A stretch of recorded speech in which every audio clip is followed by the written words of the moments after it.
2 billion US dollar की value वाले made in India iPhone को इंडिया ने 2024-25 के फाइनेंशियल ईयर के स्टार्टिंग के 2 महीने में एक्सपोर्ट कर दिया। आज दुनिया भर में बनने वाले हर 7 में से एक आईफोन को इंडिया में ही असेंबल किया जा रहा है। एप्पल का ये टारगेट है कि वो 2028 तक अपने 25% आईफोन को इंडिया में मैन्युफैक्चर करे। इंडिया ने पिछले साल लगभग 10 मिलियन आईफोन को शिप किया है। आज दुनिया में असेंबल्ड होने वाले 14% आईफोन को इंडिया में ही असेंबल किया जाता है। आज UAE, United states and European countries के अंदर भी मेड इन इंडिया आईफोन का इस्तेमाल किया जाता है और इंडिया दुनिया का 3rd largest iPhone exporter country बन गया है। और ये सब पॉसिबल हुआ है मैन्युफैक्चर कंपनी फॉक्सकॉन के कारण, जिसने चाइना में अपने प्रोडक्शन को काफी कम करने के बाद इंडिया में तेजी से इन्वेस्टमेंट की और इस इन्वेस्टमेंट का एक ह्यूज रिटर्न भी फॉक्सकॉन को देखने को मिला है। फॉक्सकॉन का बिजनेस इंडिया में 2024 तक 83,000 करोड़ रुपए से ज्यादा हो गया है, जबकि फॉक्सकॉन ने शुरुआती इन्वेस्टमेंट सिर्फ 11,620 करोड़ रुपए की थी। और इसी कारण आज फॉक्सकॉन की इंडिया में इन्वेस्टमेंट की बात करें तो वो लगभग 1.4 बिलियन यूएस डॉलर हो गई है। दरअसल फॉक्सकॉन एक ताइवानी कंट्री है जो दुनिया की सबसे बड़ी इलेक्ट्रॉनिक मैन्युफैक्चरर है, जो मेनली आईफोन और दूसरे एप्पल प्रोडक्ट्स को बनाती है। हाल में ही कंपनी ने चिप मैन्युफैक्चरिंग कंपनी में अपना एक्सपेंशन स्टार्ट किया है। एप्पल ने काफी सालों तक अपने प्रोडक्शन चाइना में चलाया, लेकिन अब फॉक्सकॉन ने चाइना में बढ़ते हुए लेबर प्राइस और बाकी जियोपॉलिटिकल इशू के चलते चाइना में अपना प्रोडक्शन लगभग बंद कर दिया है और इंडिया में अपना बिजनेस तेजी से एक्सपेंड किया है। चाइना पर अपनी डिपेंडेंसी कम करने के लिए और अपने सप्लाई चेन डिस्ट्रीब्यूशन को बचाने के लिए फॉक्सकॉन और दूसरी बड़ी कंपनीज ने काफी अहम डिसीजन लिए ताकि वो चाइना से बाहर भी एक्सपेंड कर सके। एक तरफ तो चीन में लेबर कॉस्ट इंक्रीज हो रही है, वही इंडियन गवर्नमेंट ने मेक इन इंडिया इंसेंटिव के तहत काफी subsidies and tax incentives company को दिए, जिसके चलते पिछले कुछ सालों में इंडिया में काफी इन्वेस्टमेंट इंक्रीज हुई है। वैसे तो इंडिया में एप्पल ने अपना प्रोडक्शन 2017 में स्टार्ट कर दिया था, जिसमें एप्पल की मैन्युफैक्चरर कंपनी फॉक्सकॉन ने श्रीपेरुम्बदूर, जो कि चेन्नई तमिलनाडु के पास है, वहां अपना पहला प्लांट लगाया था,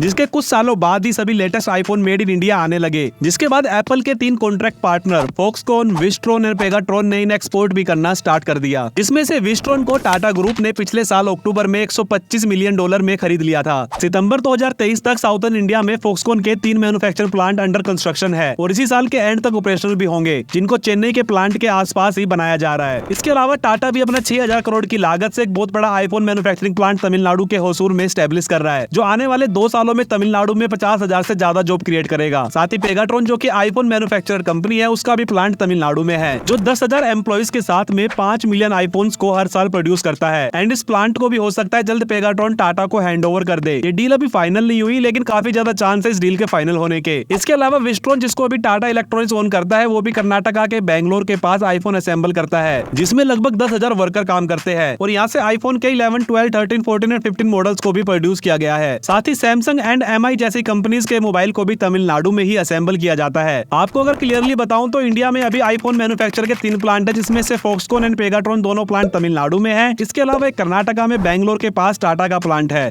और बात अपकमिंग प्रोजेक्ट्स की करें तो इसमें फॉक्सकॉन एक बहुत major mobile manufacturing assembly plant establish करने वाला है कर्नाटका में, जिसको प्रोजेक्ट एलिफेंट नाम दिया गया है, जिसको बेंगलुरु डिस्ट्रिक्ट के IITIR इंडस्ट्रियल एरिया में एस्टेब्लिश किया जाएगा। इस पूरे प्रोजेक्ट में 22,000 करोड़ की इन्वेस्टमेंट फॉक्सकॉन की तरफ से की जाएगी, जो 40,000 जॉब क्रिएट करेगी। और फॉक्सकॉन के नए 3 प्लांट चेन्नई के नियर भी अंडर कंस्ट्रक्शन है, जिसमें कंपोनेंट और सेमीकंडक्टर्स को बनाया जाएगा। साथ ही फॉक्सकॉन का 500 million manufacturing plant under construction है हैदराबाद के पास भी, जो कि पूरे एरिया में 25,000 डायरेक्ट जॉब को क्रिएट करेगा, जहां पर आईफोन और आईपैड्स को बनाया जाएगा। इसके अलावा आंध्र प्रदेश गवर्नमेंट ने भी फॉक्सकॉन को मैन्युफैक्चरिंग सिटी उनके स्टेट में डेवलप करने के लिए अप्रोच किया है, जिसके बाद ये कंपनी आंध्र प्रदेश में भी electric vehicle manufacturing, semiconductors, digital health and manufacturing component unit setup करने के लिए एग्री हो गई है। इन सब के अलावा JSW ग्रुप भी तमिलनाडु में 15,000 करोड़ की इन्वेस्टमेंट कर रहा है। साथ ही ब्रोकफील्ड ने भी 50,000 करोड़ रुपए की इन्वेस्टमेंट आंध्र प्रदेश में करने का अनाउंस किया है। और भी ऐसी काफी सारी बड़ी इन्वेस्टमेंट्स है जो रिसेंटली अभी हमें इन स्टेट्स में देखने को कंटिन्यू मिल रही है। अभी जो इसमें गौर करने वाली बात है वो ये है कि सभी इन्वेस्टमेंट हमें सिर्फ इंडिया के साउथर्न रीजन में देखने को मिल रही है, जिसमें तमिलनाडु, आंध्र प्रदेश, कर्नाटका, तेलंगाना शामिल है। इसके अलावा और भी काफी सारी ऐसी कंपनीज है जिन्होंने इंडिया के साउथर्न साइड वाले स्टेट में ही इन्वेस्ट किया है। इसमें आंध्र प्रदेश के अंदर किया मोटर्स का भी प्लांट शामिल है। साथ ही देश में सबसे ज्यादा मैन्युफैक्चरिंग फैक्ट्रीज तमिलनाडु में स्थित है, जो कि पूरे देश की टोटल 16% है, जिसमें Hyundai, BMW, Nissan, Saint Gobain, TVS, LG, Samsung जैसी और भी काफी सारी बड़ी कंपनी शामिल है। साथ ही तमिलनाडु में 700 करोड़ रुपए की लागत से फॉक्सकॉन ने अपने वर्कर्स के लिए चाइना की तरह मैसिव हॉस्टल फैसिलिटी बनाई है, जो इंडिया के लिए एकदम यूनिक चीज है। और बात देश की सबसे ज्यादा IT कंपनीज और स्टार्टअप इकोसिस्टम की करें तो वो भी साउथर्न स्टेट कर्नाटका के बेंगलोर में है। और देश के टोटल सॉफ्टवेयर एक्सपोर्ट्स का 42% अकेले कर्नाटका से होता है। बेंगलोर को आज देश की ही नहीं बल्कि दुनिया की फास्टेस्ट ग्रोइंग सिटी माना जाता है और आज Bangalore most productive metro areas में से भी एक है इंडिया का। IT कंपनीज के अलावा Bangalore telecommunication, biotechnology, manufacturing, machinery, automobile और फूड जैसी इंडस्ट्रीज का भी हब है। And IT and tech sectors में भी सेकंड नंबर पर भी साउथर्न इंडिया की फास्टेस्ट ग्रोइंग सिटी हैदराबाद है। माइक्रोसॉफ्ट का भी यूएस के बाद सबसे बड़ा research and development sector Hyderabad में है और अमेज़न का भी सबसे बड़ा कॉर्पोरेट ऑफिस भी हैदराबाद में है। इसके अलावा हैदराबाद में आज टी हब और टी स्क्वायर जैसे प्रोजेक्ट्स पर काम चल रहा है और हैदराबाद आज एआई जैसी इंडस्ट्रीज में तेजी से ग्रो कर रहा है। आज हैदराबाद 1500 से ज्यादा आईटी एंड टेक कंपनीज का घर है जो 6 से 8 लाख लोगों के लिए जॉब प्रोड्यूस करता है, जिसमें Microsoft, Apple, Amazon, Google, IBM, Yahoo, Dell, Facebook, Cisco जैसी बड़ी मल्टीनेशनल कंपनी शामिल है। 2009 में वर्ल्ड बैंक ग्रुप ने हैदराबाद को best Indian cities for doing business में सेकंड रैंक दी थी। इसके अलावा और भी काफी सारी रेपुटेड और जानी मानी एमएनसी के ऑफिस इंडिया के साउथर्न साइड वाले स्टेट की सिटीज में है, जिसमें इन्फोसिस का हेड ऑफिस बैंगलोर में है, विप्रो का हेड ऑफिस भी बैंगलोर में है, टीसीएस का हेड ऑफिस चेन्नई में है, टेक महिंद्रा का सबसे बड़ा ऑफिस हैदराबाद में है, एचसीएल टेक्नोलॉजी का हेड ऑफिस चेन्नई में है, फ्लिपकार्ट का हेड ऑफिस बैंगलोर में है, गूगल इंडिया का हेड ऑफिस बैंगलोर में है, आईबीएम का इंडिया का लार्जेस्ट ऑफिस बैंगलोर में है, इंटेल का लार्जेस्ट डेवलपमेंट सेंटर बैंगलोर में है, मिंत्रा का हेड ऑफिस भी बैंगलोर में है। ऐसे ही काफी इंडस्ट्रीज है जो रिसेंटली साउथ इंडिया में इन्वेस्ट कर रही है। अब इसका ये मतलब बिल्कुल नहीं है कि इन्वेस्टमेंट केवल साउथ इंडिया में हो रही है, बाकी इंडिया में भी काफी इन्वेस्टमेंट है, लेकिन जिस तरह से एप्पल की तीनों मैन्युफैक्चरिंग कंपनी के साथ में बड़ी एमएनसी साउथ रीजन को प्रेफर कर रही है,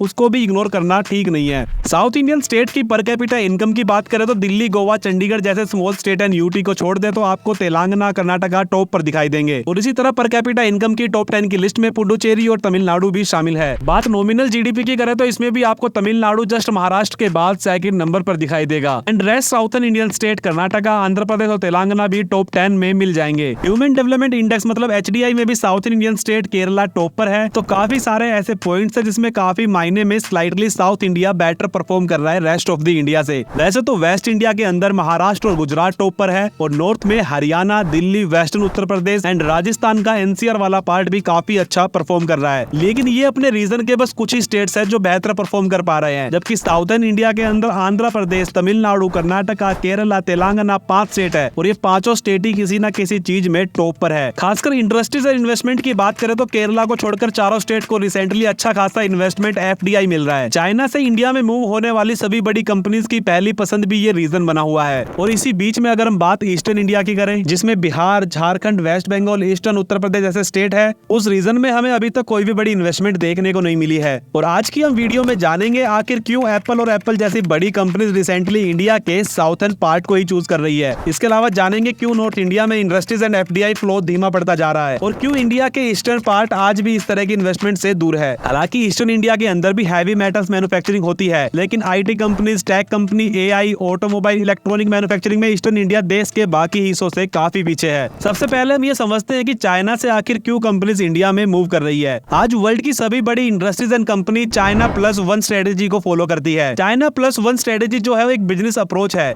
जहां कंपनीज अपनी सप्लाई चेन और मैन्युफैक्चरिंग ऑपरेशंस को डाइवर्सिफाई करते हैं, जिसमें वो कम से कम एक और कंट्रीज को चाइना के अलावा अपने प्रोडक्शन नेटवर्क में ऐड करते हैं, जिसमें इंडिया, वियतनाम एंड इंडोनेशिया जैसी साउथर्न एशियन कंट्री शामिल है। इसका जो मेन एम है वो है चाइना पर डिपेंडेंसी को रिड्यूस करना as a sole manufacturing hub. अब आखिर क्यों दुनिया भर की बड़ी कंपनीज पूरी तरह चाइना पर डिपेंड नहीं रहना चाहती? सबसे बड़ा रीजन है रिस्क मैनेजमेंट। दोस्तों, जियोपॉलिटिकल इंस्टेबिलिटी, ट्रेड वॉर और हेल्थ क्राइसिस जैसी चीजें चाइना में इंडस्ट्रीज के ऑपरेशनल को इफेक्ट कर सकती है, क्योंकि ऑलरेडी यूएस एंड चाइना के बीच में टेंशंस है, जिसके चलते काफी सारी कंपनीज पूरी तरह चाइना पर डिपेंड होना नहीं चाहती। सेकंड रीजन है कॉस्ट कंसर्न। फ्रेंड्स, चाइना में लेबर कॉस्ट पिछले कुछ सालों में तेजी से इंक्रीज हुई है। Labour and production cost companies को ज्यादा कॉस्ट एफिशिएंट लोकेशन ढूंढने पर मजबूर कर रही है। थर्ड रीजन है increase competition. Recently Indian government ने मेक इन इंडिया जैसे इंसेंटिव लॉन्च किए हैं, जिसमें उन्होंने काफी टैक्स इंसेंटिव और फैसिलिटीज प्रोवाइड कराई है कंपनीज के लिए। साथ ही इंडियन गवर्नमेंट ने तेजी से पोर्ट, एक्सप्रेसवे, फ्रेट कॉरिडोर को डेवलप किया है, जिससे इंडिया का ओवरऑल इंफ्रास्ट्रक्चर काफी इंप्रूव हुआ है, जिसके कारण बड़ी कंपनीज ने इंडिया में इन्वेस्ट करना स्टार्ट किया है। इसके अलावा इंडियन स्टेट्स ने भी अपने इन्वेस्टमेंट प्रोग्राम लॉन्च करके इन्वेस्टर्स को अट्रैक्ट किया है, जो ओवरऑल चाइना को एक बड़ी टक्कर दे रहा है। इन शॉर्ट, इंडिया आज चीप लेबर के साथ में बेटर फैसिलिटीज प्रोवाइड करा पा रहा है कंपनीज को। फोर्थ रीजन है increase in demand. Friends, India आज एप्पल जैसी सभी बड़ी कंपनीज के लिए सबसे बड़ी मार्केट है, जहां उनके प्रोडक्ट्स के मास यूजर्स है। इसलिए भी कंपनीज अपना सेटअप इंडिया में कर रही है, क्योंकि जिस भी प्रोडक्ट्स के यूजर जिस कंट्री के अंदर ज्यादा है, अगर उसका प्रोडक्शन उसी कंट्री में किया जाए तो काफी सारी कॉस्ट की बचत हो सकती है। फ्रेंड्स, अब बात करते हैं आखिर क्यों ज्यादातर इन्वेस्टमेंट हमें साउथ इंडिया में ही देखने को मिल रही है। इसके पीछे एक्चुअल में कोई एक रीजन नहीं है, बल्कि काफी सारे रीजन है जो सभी एक दूसरे से अच्छे से कनेक्ट है। तो प्लीज इस पॉइंट्स को जरूर ध्यान से देखें। Number 1, port connectivity. Friends, companies आज चाइना से इंडिया में अपने प्रोडक्शन को शिफ्ट कर रही है, ताकि वो इंडिया में सस्ते में अपना प्रोडक्शन कर सके, बाहर की कंट्री में एक्सपोर्ट कर सके। अब इंडिया से मैक्सिमम एक्सपोर्ट जो होता है वो होता है पोर्ट्स के जरिए। तो मैं कोई भी पोर्ट सिटी या स्टेट किसी भी कंपनी के लिए फर्स्ट प्रायोरिटी होता है इंस्टेंट ऑफ लैंडलॉक स्टेट, ताकि कंपनीज अपने ट्रांसपोर्टेशन कॉस्ट एंड टाइम को मैनेज कर सके और पूरे वर्ल्ड में अपने प्रोडक्ट्स को इजीली एक्सपोर्ट कर सके। Friends, as you know, Tamil Nadu and Andhra Pradesh जैसे स्टेट में वेल डेवलप्ड पोर्ट्स इंफ्रास्ट्रक्चर है एंड तेलंगाना और कर्नाटका भी पोर्ट से बेहतर तरीके से कनेक्ट है।